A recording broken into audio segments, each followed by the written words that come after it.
আমি আসলে একটা অভ্যস্ততাকে ভেঙে দিতে চেয়েছিলাম, মানে ফর্মুলা ছবির যে অভ্যস্ততা আমাদের এখানকার দর্শকের হয়েছে যে একটু লবণ লাগবে, মানে লবণটা দেওয়া হয়েছে খাবারে, কিন্তু আর একটু হলে মনে হয় বেশি স্বাদ।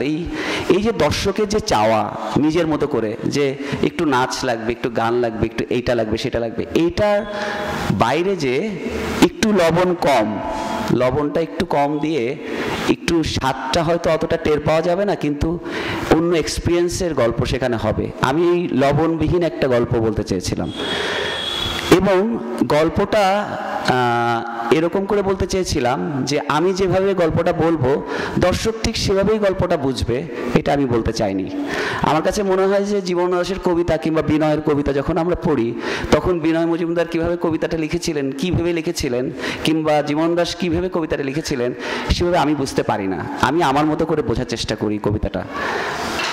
আমি শিওর যে পাঠক সেভাবেই যার যার জায়গা থেকেই কবিতা পাঠ করেন কিংবা গল্প পড়েন কিংবা সিনেমা দেখেন। আমি যাদের সিনেমা দেখে অভ্যস্ত কিংবা আমি যাদের লেখা পড়ে অভ্যস্ত, আমি তাদের লেখায় ওই গুণগত জায়গায় কিংবা ওই চিন্তার জায়গাটা পাই বিধায় আমি সেটা দেখি। তো আমার কাছে মনে হতো যে সিনেমা দেখার যে অভ্যস্ততা অন্তত এই অঞ্চলের, আমরা তো আসলে ইউরোপে না কিংবা ফার্স্ট ওয়ার্ল্ডের মানুষ না যে আমাদের সিনেমা দেখার রুচি এত দ্রুত চেঞ্জ হয়ে যাবে। আমাদের আপামর জনসাধারণের রুচি এত ডেভেলপ করতে গেলে আমাদের আসলে দীর্ঘদিন যাত্রা করতে হবে। তার ভেতর দিয়ে আসলে আমাদের আপামর জনসাধারণ মানে গণরুচি যেটাকে বলে সেটার মানে পুনরুত্থান হওয়া সম্ভব।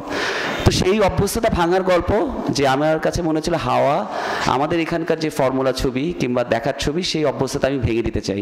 দর্শক যে অভ্যস্ততার মধ্যে থাকে সেই অভ্যস্ততায় আমি টের পেয়ে গিয়েছিলাম অনেক আগেই যে এটা একটা অভ্যস্ততার গল্প।